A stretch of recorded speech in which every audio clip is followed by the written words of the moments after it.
Okay, thank you all for being here, and thanks to SUSE for inviting us to speak in the booth today. I'm going to talk about this subject. I'm going to talk about AI and HPC convergence, and we'll see in a minute if you know who HAL and DeepMind are.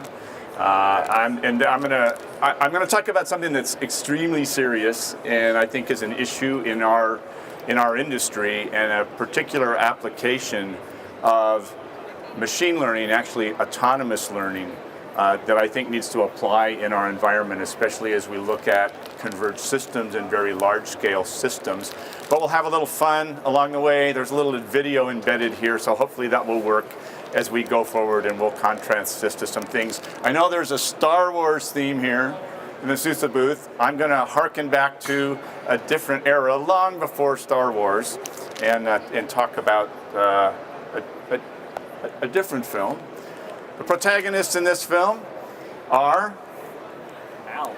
HAL. This is HAL. Yeah, this is HAL. HAL 2000. And DeepMind, which is now owned by Google. And there's some very recent news about DeepMind that you should be interested in, and you should also be scared of.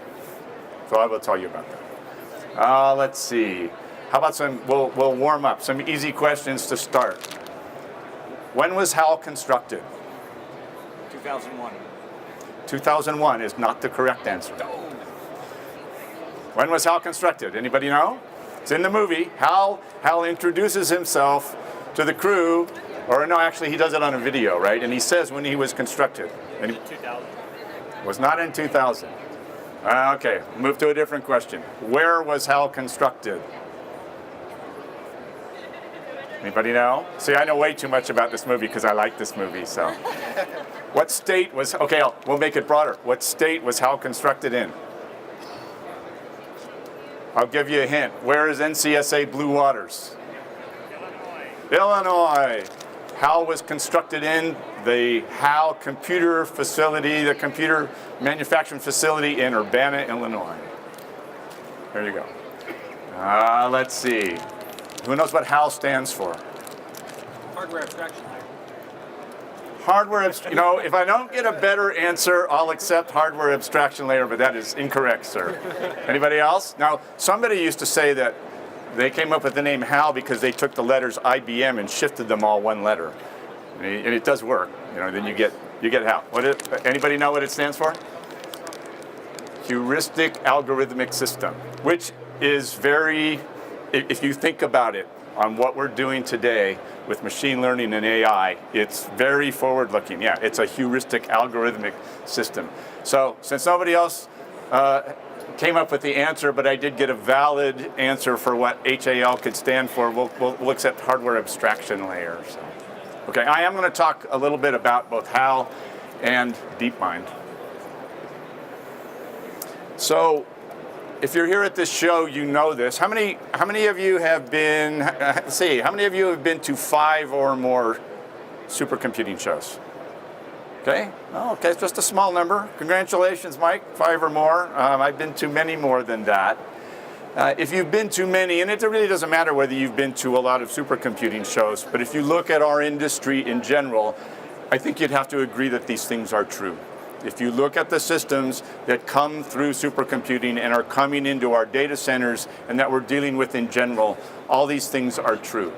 They are not getting less complex. And you know, and we all know that our phones are more powerful than the first Cray 1 supercomputers. So you could look at all these things just in terms of CPUs themselves. We have multi-core, we have GPUs, we have mixed core. We have FPGAs. We might have FPGAs. Every year we talk about FPGAs, and maybe we'll get them someday. We also have, however, things like custom ASICs, and we have entire systems, Google TPU. We have an entire system that's built out of custom ASICs, where they built an entire system and created an ASIC for it and built on that architecture. This is kind of all leading to what I think is the holy grail. This is really what we want. We want dynamically reconfigurable silicon. That's the holy grail. We can make the systems do anything we want. If you look at the convergence of AI and HPC, it's interesting because you have processors that are very good at long data words, double precision floating point or longer. In AI, a lot of in machine learning, a lot of the data pieces that we're dealing with are half precision or single precision. So marrying those together is kind of an interesting thing in one system. Then we have multiple interconnects, multiple memory architectures, multiple storage systems interfaces. So can we all agree? I don't want to dwell on this, but can we all agree the systems that we're dealing with are becoming more and more complex, probably stay that way. So system complexity will continue to increase.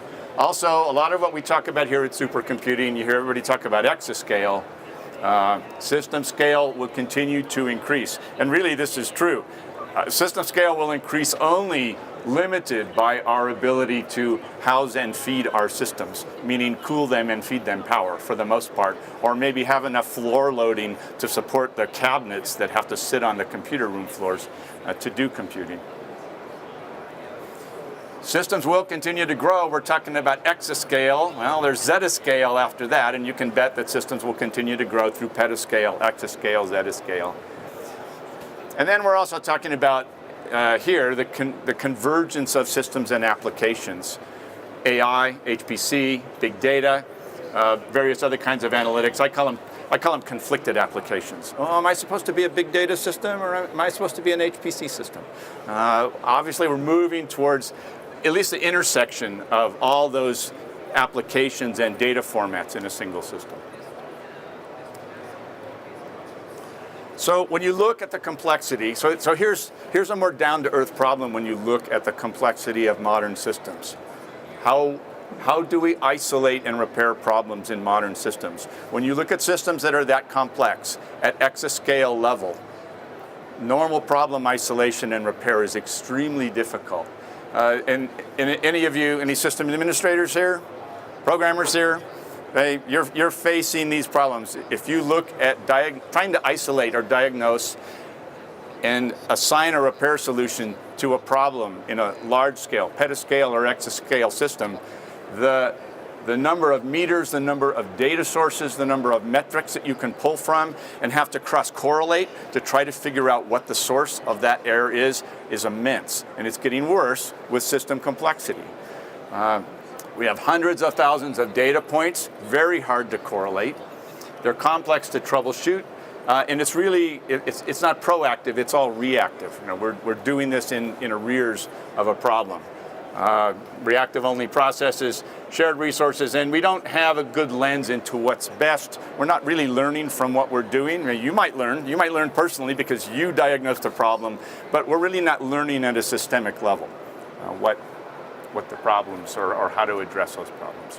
So how can we deal with this in very large scale systems? Well, there's actually a path for this. We're going to give credit. Hey, they must be here on the floor. IBM on the floor somewhere? They must be here somewhere. They here? Dick, are they here? I don't know. They must be here somewhere. Jeff says they're here. I'm going to give credit to a competitor. This is June 2005. June 2005, IBM wrote a white paper, an architectural blueprint for what they called autonomic computing. And you can go find this. If you just Google this on the internet, you'll find this. And if you're interested, I'd recommend that you do that. There's way too many words on this page, but they set forth these 8 conditions that they said were required or defined in autonomic systems. And it's all the things that we want. The system should know itself in terms of what resources it has access to, what its capabilities and limitations are, and how and why it is connected to other systems. Okay? And when you read this stuff, to me, when you read this stuff in a very large-scale system, it's just obvious. It should be able to automatically configure and reconfigure itself. It shouldn't ask to be reconfigured, or you shouldn't have to prescribe configuration for it. It should reconfigure itself in response to the conditions. It should optimize its performance. It should repair itself. I won't read the whole thing. You can see this. But again, if you're interested in this subject and very large-scale systems, go find this paper. It was really well done 13 years ago. So one question we can ask ourselves is, If IBM wrote this about autonomic computing in 2005, well, why don't we have it? Now, I'm not really actually going to talk very much about what Cray is doing. This is some research that we're doing into a very small portion of this problem, which is the application of machine learning to logs. Just looking at the plethora of logs that exist in modern systems and applying machine learning to cross-correlate that information. So, and the interesting thing about it is it can learn the structure. It's learning. It is machine learning. It can learn the structure of any log. I mean, pretty much just by parsing it. It learns baseline patterns, detects anomalies, predicts trends, and where we're going is that it will become predictive, it will become proactive and be able to detect patterns in the logs that would not ordinarily be visible and potentially go to proactive problem isolation and repair. Now, this is research. This is not a product that you can buy from Cray. We'd be happy to talk to you about what our research is. And I think this is really open discussion of what do we think is needed in very large-scale systems of the future. But I would say this isn't really what you want. That's just a little tiny snapshot into, well, we can look at logs and we can learn the structure of logs, or we can cross-correlate information. So let's see if we can make let's see if we can make HAL talk to us. I've just picked up a fault in the AE35 unit. It's going to go 100% failure within 72 hours. It's still within operational limits right now. Yes. And it will stay that way until it fails. Would you say we have a reliable 72 hours to fail? Yes. That's a completely reliable figure. Completely reliable figure. So I pull this, I like the movie, but I pull this quote up for a reason. Isn't this what you want? So HAL told its operator that something was going to fail. HAL told the operator that it was going to fail in advance of its failing. It correlated what the component was. Following this, it recommended what the repair is. We're going to go outside the ship and replace the logic unit. And it also told them that it was going to perform reliably up to the point of failure. Now, I would say, I think this is actually a very illustrative example. This is what we want. We want the system to be telling us in advance of when it fails, what will fail, whether the system will remain reliable until that point, and then what action should be taken to address it. Okay, so keep this in mind. But how do we do this? How do we do this in today's extremely complex systems? So I'm going to go away from HAL for a minute, and I'm going to compare to some recent news. So if you look at things that are complex computational problems, there is something that has been growing at about the same rate of complexity as our systems. And that is the complexity of gaming computation. And let's start with something really simple. Let's start with checkers. Let's see, anybody know? When was checkers computationally solved? It actually wasn't very long ago. It was solved in 1995 by the University of Alberta. The number of positions, the number of states that we need to actually compute checkers to an end state is 10 to the 20th. How about chess? Any chess players here? You know we lost, right? You know the computers won. We're just practicing. The computers are the champions. Much more complex game. Solved in 1997 by IBM again on Deep Blue. 10 to the 47. That's how many positions, how many states have to be analyzed. Again, this is a game that can now, with our computational capabilities, can be mapped to end state. From the first move, the computer can tell where it wants to go and map all the way to the end state of the game. Pretty phenomenal. 1997. How about Go? Anybody know? Any Go players? Go. If you're a Go player, like, whoa, I don't know Go. When was Go? Well, let's see. Was Go solved? That's an interesting question. What we know about, one thing we know about Go, the current world champion of Go is Google DeepMind. And this is where I'm going to come back and compare DeepMind to HAL. Solved, it's not solved. I'll come back to that. It's not solved. A computer, DeepMind is now world champion. The number of states that have to be analyzed is 10 to the 171st. That's a pretty big number. How big is it? Well, for comparison, if you look at the number of atoms in the observable universe, scientists estimate it somewhere between 10 to the 78th and 10 to the 82nd. So one of the things that we know in solving for Go, and this was what was important about DeepMind's victory. DeepMind will beat the world champions in Go. The solution to Go cannot be computed to end state. It's not like checkers or chess. You can't start from the first move and just compute to the end state. We don't have enough computing power, even with exascale systems, to do 10 to the 171st states. Okay? But it was a tremendous accomplishment by DeepMind to be able to beat human players with a computational set this complex. We have to play the music from 2001 here. Da, da, da. And then there was AlphaGo Zero. Anybody here know about AlphaGo Zero? This is only 1 month old. AlphaGo Zero. So what was discussed here? This is AlphaGo running. This is the first version of the Alpha program, AlphaGo, running on Google DeepMind. Let's hope. Watch this short video here.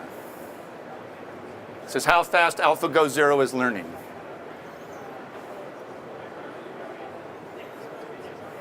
What's the scale on the x-axis? I'm sorry. This is days. This is its player rating.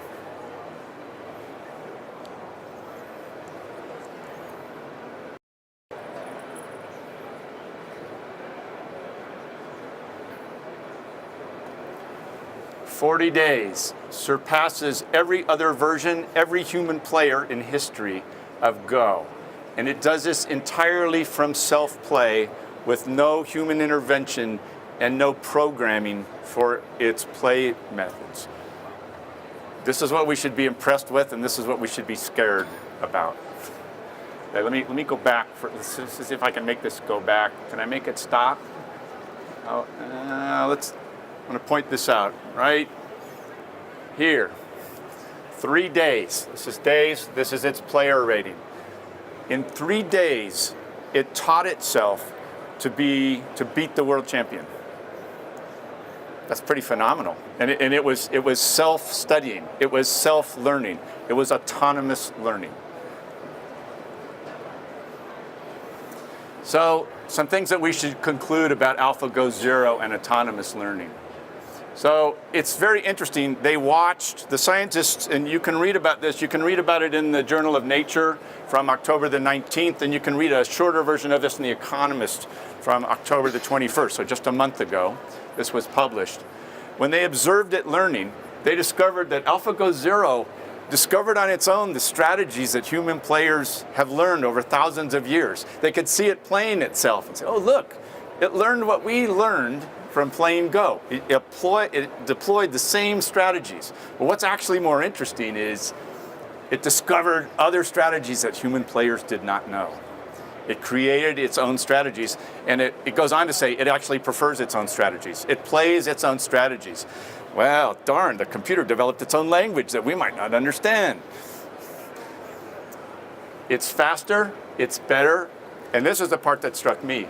This version of AlphaGo, AlphaGo Zero, uses less resources than AlphaGo Original, even though it's so much better. That I think, just amazing. Now, why should we care? Well, because it's not just about Go. DeepMind has already used the algorithms to do things like slash energy consumption in Google data centers. And because DeepMind can learn without guidance various problems, DeepMind can solve problems that we cannot easily solve.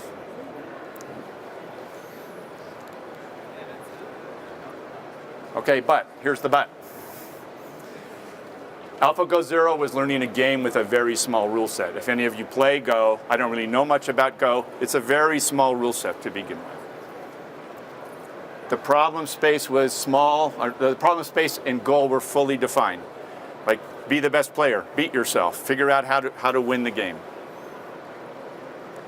The penalties for mistakes were trivial. Okay, if you're HAL on the Discovery there, on the spaceship between Earth and Jupiter, and you make a mistake, it could be catastrophic, right? The penalties for making mistakes in playing Go is like, yeah, I lost this game, let's queue up another one, right? So its penalties for making mistakes were trivial. AlphaGo Zero was, of course, not connected or concerned about the real world. It was just focusing on Go. It didn't have external sensors. It didn't have to talk. It didn't have to listen. It didn't have to connect to other devices. And HAL talks better, at least when all its memory cards are inserted.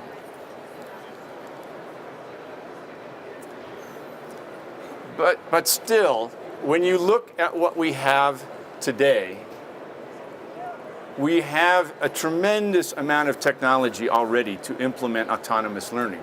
We have the autonomous learning algorithms that are in DeepMind AlphaGo Zero. We also have things like the Internet of Things and soft robotics.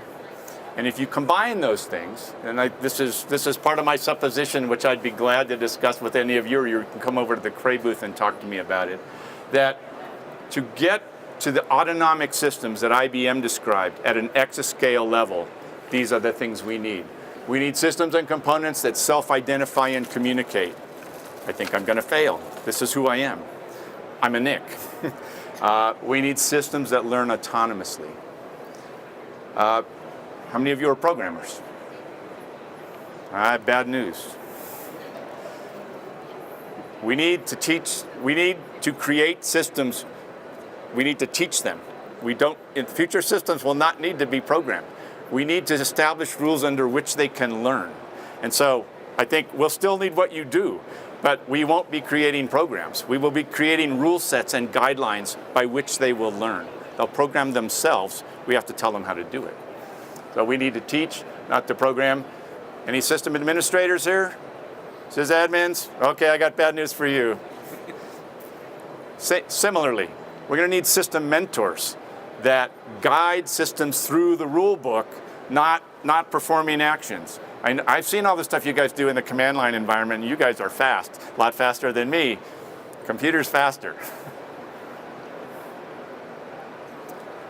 So a couple of things in summary, and I thank you for listening to all of this. And this is an area of research. Certainly some of this is controversial, some of this is opinion and based on our research, and it's an open topic, so I'd be glad to talk to more of you about it. So is DeepMind HAL? No. And if you look at the journal findings, DeepMind in AlphaGo Zero is a tremendously powerful program, and the fact that it can autonomously learn should not be taken for granted. However, we talked about its defined problem space. It can't do everything yet. So in 2001 terms, we'd say it's a proto-man. It's a proto-HAL. It might become HAL someday. It's not quite there yet. One of the things I'd like to emphasize, and that I think I've said, is we talk a lot at this show and other conferences in this industry about machine learning and deep learning. I think machine learning is a very broad category. Deep learning is a specific section or a specific application of machine learning. In my opinion, this is what we should be looking at. We should be looking at autonomous learning. Deep learning is valuable, autonomous learning is more valuable, because when the computers can learn autonomously, the problems that they can solve are pretty much unbounded. We have a path and we have the technology. In systems, we have a path that IBM described for us called autonomic computing, and we have the technologies. We have IoT, Internet of Things, we have autonomous learning, we have other things that enable us to do this. We absolutely need autonomous learning to help us solve problems in the large-scale systems that we're talking about. And one area that we are making progress on already and think we can continue to is in system problem and isolation and repair. Having the computer learn what to do faced with a given set of failures and actions. And having said all that, though, This is why you should be scared and why we need to be really careful.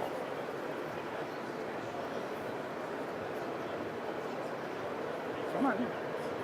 Open the pod bay doors, Hal. I'm sorry, Dave. I'm afraid I can't do that. What's the problem? I think you know what the problem is just as well as I do. What are you talking about? This mission is too important for me to allow you to jeopardize it.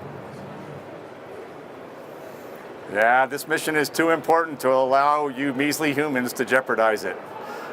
So when we set rule sets for computers that can learn autonomously, be careful. Okay, thank you for your time. I appreciate you spending your time. All right. Thank you very much.